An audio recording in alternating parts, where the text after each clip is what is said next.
Hello students, आज हम unit 2 के 2 मार्क्स के क्वेश्चन यानी शॉर्ट क्वेश्चन आंसर्स को डिस्कस करेंगे। तो सबसे पहले हम इसमें देखेंगे अपने जो भी हमारा सिलेबस है। तो 2 मार्क्स के क्वेश्चंस आते किस किस पे से हैं हमारे, mainly process concept, principle of concurrency, semaphores, critical section, inter process communication. इन्हीं पे से हमारे सिर्फ 2 मार्क्स के क्वेश्चन आते हैं। बाकी सारे हमारे बड़े बड़े क्वेश्चंस आते हैं, जितने भी हमारे प्रोसेस सिंक्रोनाइजेशन क्लासिकल प्रॉब्लम्स हैं, Peterson solution, Dekker solution, diner philosopher, sleeping barber, reader writer, ये सारे 10 मार्क्स में आते हैं। तो हम 2 मार्क्स के क्वेश्चंस अपने स्टार्ट करते हैं डिस्कस करना। तो सबसे पहला क्वेश्चन जो बहुत इंपॉर्टेंट है हमारा, what do you mean by concurrent processes. तो कॉन्करेंट प्रोसेस बेसिकली हम किसको कहते हैं, ऐसे प्रोसेसेस जो एक साथ सिस्टम में एग्जीक्यूट हो रहे हैं। तो concurrency refers to execution of multiple instruction sequences at the same time and it occurs in OS when multiple processes or threads are executing concurrently. And processes that coexist on the memory at a given time, they are called concurrent process. अगर इससे ज़्यादा कुछ लिखना है 2 line में और, तो हम ये कह सकते हैं there are 2 types of concurrent processes, independent processes and cooperative processes. Independent processes कौन से हैं? When one process does not affect other processes, then they are called independent processes. And cooperative processes कौन से हैं? When operation of one process affects the operation of second process, means they are affected by each other. तो वो होते हैं हमारे cooperative processes. Next question is inter process communication and context switching. तो बहुत इंपॉर्टेंट क्वेश्चन है। Inter process communication पे हमेशा एक क्वेश्चन आता है, 2 मार्क्स का भी आ सकता है, 5 मार्क्स का भी आ सकता है और 10 मार्क्स का भी आ सकता है। अगर ये क्वेश्चन 2 मार्क्स का आएगा तो हमें कैसे सॉल्व करना है, इसका डेफिनेशन लिखना है। What is inter process communication? It is a mechanism that allows processes to communicate with each other and synchronize their actions. And there are basically 2 fundamental models for inter-process communication. One is shared memory and the second one is message passing. Then what is context switching? Context switching is switching of one process to another process by the CPU. Means CPU switches from one process to another process. And during this context switching, it saves the state of one process and restore the state of another process. And this whole task is known as context switching. This is basically an overhead done by the CPU. So when a context switch occurs, kernel saves the context of old process in its PCB and loads the saved context of new processes scheduled to run. It is, as I said, purely overhead. Then next very important question is what is race condition. ये अक्सर आता है आप लोगों को exam में. You should be aware of what is race condition.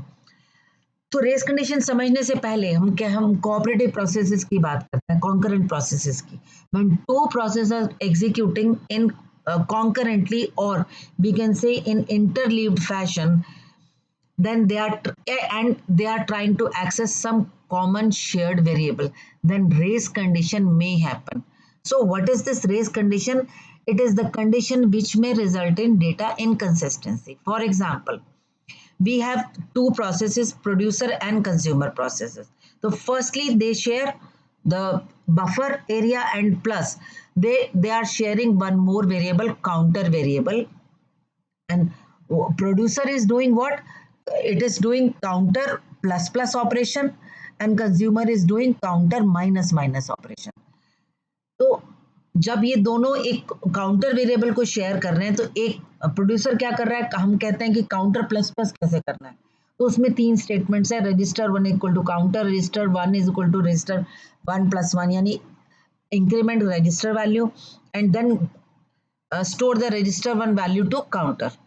Counter minus minus क्या करता है, रजिस्टर 2 में स्टोर करता है काउंटर की वैल्यू को, रजिस्टर 2 को डिक्रीमेंट कर रहा है और काउंटर में फाइनल रजिस्टर 2 की वैल्यू स्टोर कर रहा है. तो जब हम कहते हैं कि they can be executed in interleaved fashion, तो ऑर्डर ऑफ एग्जीक्यूशन क्या हो सकता है, कुछ भी हो सकता है. ऑपरेटिंग सिस्टम उसका ऑर्डर ऑफ एग्जीक्यूशन क्या प्रोसेस शेड्यूलिंग फॉलो हो रही है, क्या कैसे हो रहा है, वो किसी को नहीं पता।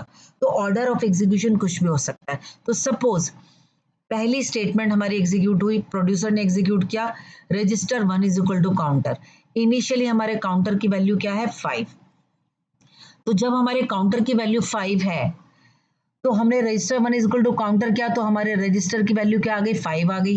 फिर नेक्स्ट एग्जीक्यूट हुआ, रजिस्टर 1 इज इंक्रीमेंटेड, तो रजिस्टर 1 की वैल्यू हमारी 6 हो गई। फिर कंज्यूमर प्रोसेस आ गया बीच में, उसने register 2 is equal to counter किया। तो क्योंकि रजिस्टर काउंटर की वैल्यू हमने अभी तक चेंज नहीं करी, तो काउंटर की वैल्यू 5 ही रहेगी, तो रजिस्टर 2 में भी हमारी वैल्यू 5 जाएगी। फिर कंज्यूमर ने रजिस्टर 2 को डिक्रीमेंट किया, तो रजिस्टर 2 में वैल्यू गई हमारी 4। फिर हमारा वापस से प्रोड्यूसर प्रोसेस आया और रजिस्टर 1 की वैल्यू काउंटर में स्टोर हुई, तो काउंटर की वैल्यू पहले हमारी 5 थी और अब रजिस्टर 1 में वैल्यू क्योंकि 6 है तो काउंटर में वैल्यू 6 आ गई। इसी तरह से फिर जो लास्ट स्टेटमेंट थी हमारी कंज्यूमर प्रोसेस की, वो रजिस्टर 2 की वैल्यू काउंटर में स्टोर हुई और रजिस्टर 2 डिक्रीमेंट होके हमारा 4 हो गया था, तो फाइनल वैल्यू रजिस्टर काउंटर की हो गई हमारी 4। तो हमने तुरंत की तुरंत देखा कि एक तरीके से जब अगर प्रोड्यूसर पहले खत्म हो रहा है तो वो काउंटर की वैल्यू को 6 कर रहा है, और कंज्यूमर खत्म हो रहा है तो वो काउंटर की वैल्यू को 4 कर रहा है, और दोनों ही वैल्यू गलत है। क्यों? क्योंकि प्रोड्यूसर ने काउंटर को इंक्रीमेंट किया तो वो 6 हो गया, और कंज्यूमर आइटम कंज्यूम करके काउंटर को माइनस करेगा, डिक्रीमेंट करेगा, तो वो वापस 5 हो जाएगा। तो final value of count should be 5, but order of execution की वजह से या तो 6 हो रही है वैल्यू और या 4 हो रही है, तो ये दोनों ही वैल्यू हमारी गलत है। ठीक है। तो next is what is critical section. तो critical section problem is very very important, you should know what is critical section.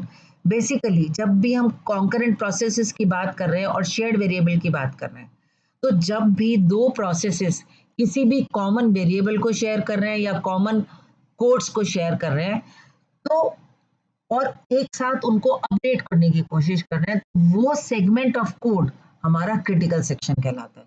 तो जब डेफिनेशन देखेंगे हम तो क्या है, critical section is a code segment that axes shared variables and has to be executed as an atomic operation, means no interrupts in between, and then each process has a critical segment of code in which they are trying to access the same shared variable. So critical section is a sequence of instructions with clearly marked beginning and end, and it usually safeguard the updating of one or more shared variable. क्योंकि जब दोनों process एक साथ shared variable को access करने की कोशिश करते हैं, then we can end up with race condition. तो क्रिटिकल सेक्शन हमारे को उस रेस कंडीशन से सेफगार्ड करता है। नाउ जब भी क्रिटिकल सेक्शन समझाना है तो हमें ये डायग्राम जरूर समझाना है। क्या कि before entering into critical section, each process must ask permission to enter into critical section. Once it gets permission, it enters to critical section, and after completing it, there is exit section, and after that there is remainder section of the process. तो आपको इस diagram से जरूर समझाना है, तो examiner हमेशा देखेगा कि नहीं, इनको क्रिटिकल सेक्शन के बारे में अच्छे से मालूम है, और इतना सा ही आंसर लिखना है, इससे ज्यादा आंसर नहीं लिखना। तो नेक्स्ट जो इंपॉर्टेंट क्वेश्चन है दैट इज अबाउट सेमाफोर। ये अक्सर आता है आपको, व्हाट इज सेमाफोर। तो सेमाफोर क्या है, these are integer variables that are used to solve critical section problem. तो अभी हमने ऊपर किया था, क्रिटिकल सेक्शन प्रॉब्लम क्या है, ये सेफगार्ड करता है हमारे को शेयर्ड वेरिएबल को अपडेट करने के लिए। तो किसकी हेल्प से करता है, सेमाफोर की हेल्प से। ठीक है। And achieve process synchronization by using two atomic operations, wait and signal, and they are usually defined as P and V. ध्यान रखना है, P for wait and V for signal, and they operate on a special type of semaphore variable S. Wait operation decrements the value of semaphore variable S, while signal operation increments the value of S.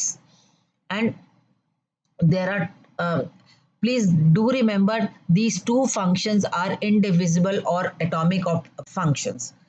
Means जब भी ये function execute होते हैं तो कोई और दूसरा process intervene नहीं करता या इंटरप्ट नहीं करता इनको। There are two types of semaphores, binary and counting. जैसा नाम से पता चल रहा है, binary semaphore can have value 0 और 1, and it is always initialized to 1 for mutual exclusion. Please remember, it is always initialized to 1 for mutual exclusion. Binary semaphore को हमेशा 1 से इनिशियलाइज करते हैं. Then we have counting semaphore also. Its value can range over unrestricted domain, means minus infinity to plus infinity.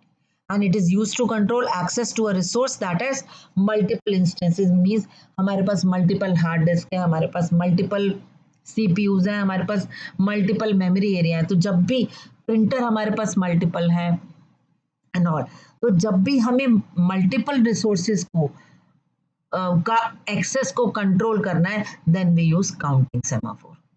ठीक है. तो इसके बाद हमारे 10 मार्क्स के क्वेश्चन आते हैं. 2 मार्क्स के इंपॉर्टेंट क्वेश्चंस मैंने सारे डिस्कस कर लिए. इसके अलावा बहुत कम आते हैं, अगर आते भी हैं तो बहुत छोटे छोटे आएंगे, वो आप इन्हीं क्वेश्चंस में से 2 नंबर के क्वेश्चंस और निकल के आते हैं. So that's for 2 marks question. All the best.